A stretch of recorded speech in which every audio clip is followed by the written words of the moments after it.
बोलेगा। अस्सलाम वालेकुम जी सब दोस्तों को एक बड़ी खुशखबरी के साथ हम बता रहे हैं कि लाहौर में कबूतर कटे हुए बाहर आप छोड़ सकते हैं। 3 पर छोड़ के 5 पर परियों के बराबर कटे हुए और दुम काटना लाजमी है। ये असल से वनडे जो भी वनडे होते हैं उसमें कानून ये लागू कर दिया गया है। जितनी भी हमारी ये पार्टियों के सीनियर उस्ताद बैठे हुए हैं सबका मुत्तफिका फैसला है, ये कानून बहाल कर दिया गया है।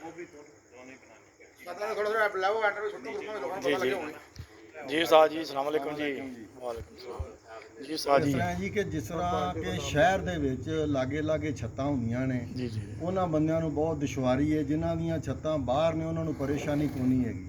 ਜਿਹੜੀਆਂ ਅੰਦਰੂਨ ਲਾਹੌਰ ਦੇ ਛੱਤਾਂ ਨੇ ਜਾਂ ਕਿ ਗਲੀਆਂ ਮਹੱਲਿਆਂ ਵਿੱਚ ਜਿਨ੍ਹਾਂ ਦੀਆਂ ਛੱਤਾਂ ਨੇ ਉਹਨਾਂ ਨੂੰ ਪਰੇਸ਼ਾਨੀ ਹੁੰਦੀ ਹੈ, ਉਹ ਕਬੂਤਰ ਨਾਲ ਦੀਆਂ ਛੱਤਾਂ 'ਤੇ ਬਹਿ ਜਾਂਦੇ ਨੇ। ਇਸ ਵਾਸਤੇ ਉਹ ਪਰੇਸ਼ਾਨ, ਮਿਹਨਤ ਜ਼ਾਇਆ ਹੋ ਜਾਂਦੀ ਹੈ ਕਿ ਜਿਹਦੀ ਵਜ੍ਹਾ ਤੋਂ ਇਹ ਕਾਨੂੰਨ ਜਿਹੜਾ ਹੈ ਨਾ ਅੱਜ ਤੋਂ ਇਹ ਲਾਗੂ ਕੀਤਾ ਗਿਆ। ਅੱਸੂ ਤੋਂ ਬਾਅਦ ਅੱਸੂ ਦੇ ਵਿੱਚ ਕਬੂਤਰ ਦੇ 3 ਪਰ ਛੱਡ ਕੇ 5 ਪਰ ਵਿੱਚੋਂ ਕੱਟ ਲੈਣੇ ਨੇ ਪਰੀਆਂ ਬਰਾबर, ਤੇ ਨਾਲ ਦੁੰਬ ਵੀ ਜ਼ਰੂਰ ਕੱਟੀ ਹੋਣੀ ਚਾਹੀਦੀ।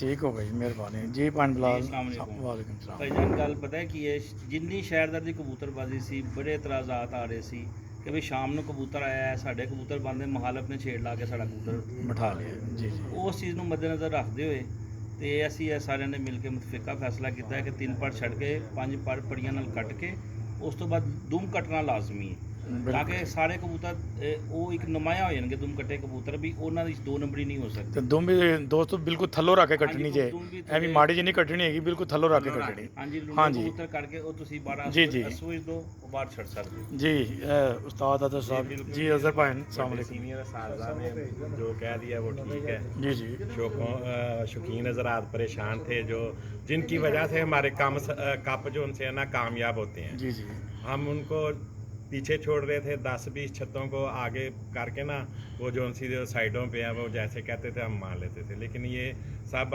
अंदरून छतों के लिए हमने ये फैसला किया जी तमाम पार्टियों ने कि चलो। उनका शौक बेहतर होना चाहिए। जी बहुत अच्छा फैसला हुआ है जी। भाईजान आप क्या फरमाएंगे जी? जी अस्सलाम वालेकुम। वालेकुम सलाम साहब जी सर जी इसके साथ सारे दोस्तों ने किया बिल्कुल सही फैसला है।